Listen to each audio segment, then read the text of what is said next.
عالم بحرینی گفت وارد حرم شدم، دیدم حضرت رضا میگرده، یه سبد تو دستشه، به هر کی میرسه یه برگ سبز میده، این از این برگ‌های.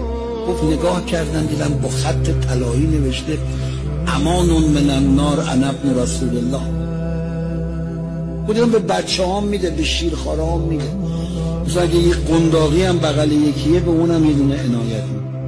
گفت رفتم جلو گفتم آقا شما که خادم زیاد دارید، تمام حرم خادم شما، هیچ امامی این همه خادم نداره، بدین خادما میدن، مقام شما عجل از اینه که بگرد.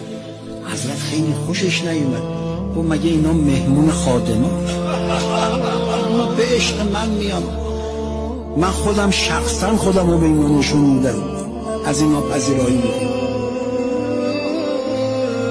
گفتم خدا کنه یه دونم به من بده، تو کفنم میذارم، چی چیز خوبی، تو از اینا میذارم تو کفن. گفت به من 2 تا دادن، گفت یه دونه مال خودت، یه دونه هم مال اون رفیقت که التماس دعا گفت نتونست. گفت چشاش پر اشک شد، گفت رفتی حرم امام رضا ما یادت نه. السلام علیک ایها الامام الرؤوف